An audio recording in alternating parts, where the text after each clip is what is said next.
नमस्कार, times of Swaraj में आप सबों का स्वागत है। मैं हूं संतोष सिंह और आज हम टाइम्स ऑफ स्वराज में बात कर रहे हैं लखीसराय की उस संहार की, जिस संहार से कल पूरा बिहार नहीं देश दहल गया था, और वो भी छठ पर्व के मौके पर। अमूमन छठ पर्व के मौके पर माना यह जाता है कि किसी भी तरीके का आपराधिक घटनाएं नहीं घटती है, लेकिन कल बिहार में जो कुछ भी हुआ आप सपने में भी नहीं सोचा होगा। सिर्फ लखीसराय में ही नहीं, पूरे बिहार में वो बरसों बरस का रिकॉर्ड टूटा है जो छठ पर्व के दिन जो जिस तरीके की घटनाएं घटी है।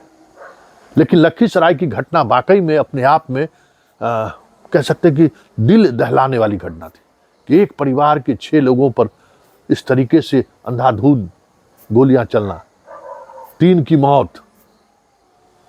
आखिर ढलने वाली बात है कि क्या ऐसा हुआ। तो आज वो सारी बातें, हालांकि कल भी बहुत सारी बातें सामने आ चुकी थी, लेकिन आज वो बातें खुलकर सामने आ गई कि किस तरीके से प्यार में धोखा खाया हुआ है एक इंसान किस तरीके का बदला ले सकता है, ये समझने की जरूरत है।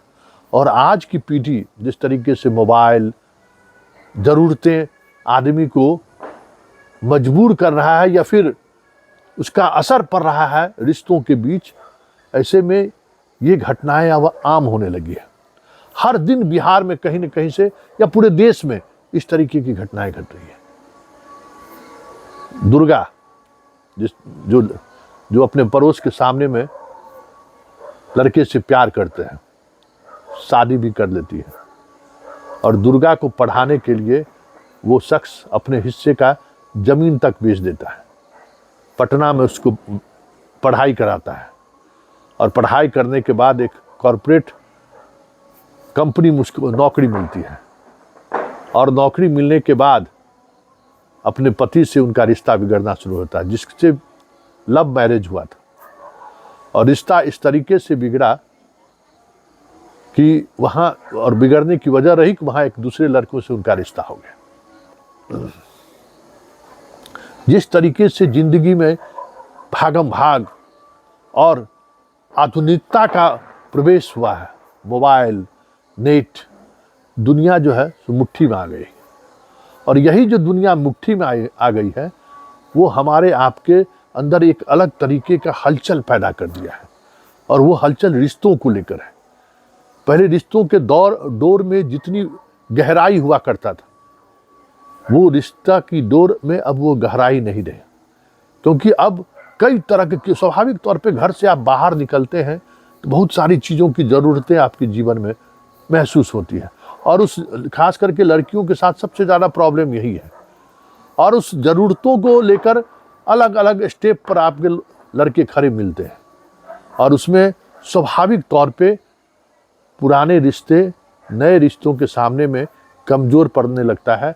ये अब अक्सर देखने को मिलता है, और यही वजह हुआ उस पगला आशिक ने अपनी पत्नी की बेवफाई से इतना आहत हो गया कि वो ये लिख कर गया कि हे शिव, वो शिव का भक्त है, हम जा रहे हैं मोक्ष देने के लिए। और उसके बाद जो कुछ भी हुआ, जरा सुनिए डीआईजी क्या कह रहे हैं। से कल ये घटना घटी है कि आशीष चौधरी ने छठ पर्व की समाप्ति के उपरांत सुबह करीब 7:30 पौने 8 बजे छठ घाट से अर्घ देकर लौटने के बाद ये गोलीबारी की घटना दुर्गा झा के घर के समीप की गई है। इस गोलीबारी की घटना में कुल 6 लोगों को गोली लगी थी, जिसमें अभी तक दुर्गा झा, लड़की का देहांत कल पटना में हुआ है, और उसके जो 2 भाई थे, चंदन झा और राजनंदन झा, इनकी घटना सफल मृत्यु हो गई थी।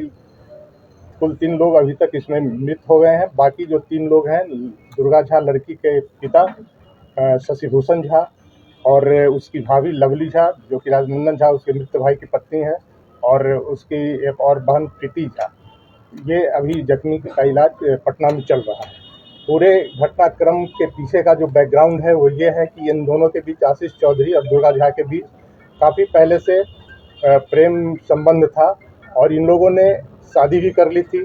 कहीं न कहीं उनके परिवार के दोनों की रजामंदी भी थी। जो फोटोग्राफ्स आप देख रहे हैं, इसमें लड़के के परिवार वाले भी हैं और लड़की के परिवार वाले भी हैं, लेकिन किसी कारण से फिर अनबन हुआ इन दोनों में, जिसके फलस्वरूप ये घटना घटी है। और उनके घर से, घटनास्थल के पास से एक नोटबुक प्राप्त हुआ है। नोटबुक में करीब 15 पृष्ठों में आशीष चौधरी ने काफ़ी डिटेल से अपने और दुर्गा झा के बीच हुए पूरे संबंध का चर्चा किया है और उसमें ये स्पष्ट रूप से लिखा है कि काफ़ी मानसिक प्रताड़ित होने के बाद ही उसने ऐसा कदम उठाया है। दुर्गा झा के लिए उसने उसको कोचिंग में रख के पटना में पढ़ाया, नाला रोड में, उसका भी जिक्र उस डायरी में आप लोग देखेंगे। और हॉस्टल में, गर्ल्स हॉस्टल में रख के कोचिंग करवाया बैंकिंग के लिए। अपना हिस्से की ज़मीन उसने बेच दी अपने भाई के नाम से। उस पैसे से उस दुर्गा झा को पटना में रख के पढ़ाया और सारा पैसा खत्म कर दिया। और इसके बाद वो लड़की को कैसे दुराव उससे हुआ, इसकी जिक्र भी उस डायरी में है। और उसके परिवार वाले ने फिर बाद में उसको तनिष्क का एक शोरूम है हथुआ मार्केट में पटना में, वहाँ सेल्समैन के रूप में उस लड़की को रखा। और इस डायरी में जो अंकित है कि लड़की वहाँ जब काम कर रही थी दुर्गा झा, तो वहाँ फिर किसी और लड़के से उसका अंतरंग संबंध हो गया है। और इसकी जानकारी जब आशीष चौधरी को हो गई है तो इसके बाद इसने इतना बड़ा कदम उठाया है। और इसमें जो उसने अपना 15 पृष्ठों में जो बयान दर्ज किया है अपना, उसमें इसने उल्लेख किया है कि काफ़ी सोच विचार करने के बाद, काफ़ी मानसिक रूप से प्रताड़ित होने के बाद ये घटना उसने किया है। तो आपने सुना, लेकिन बड़ा सवाल है और यक्ष सवाल है। आधुनिकता के दौर में जिस तरीके की ज़रूरतें बढ़ रही हैं और जिस तरीके से लड़कियों का सोच बढ़ रहा है, जिस तरीके से आधुनिकता की तरफ चीज़ें बढ़ रही हैं और ज़रूरतें जिस तरीके से हर कदम पर उन्हें एक अलग तरीके से सोचने को मजबूर कर रहा है, आने वाले दिनों में भारतीय समाज के लिए ये जो घटना है एक बड़ी चुनौती है कि उस घटना से कैसे बाहर निकला जा सकता है।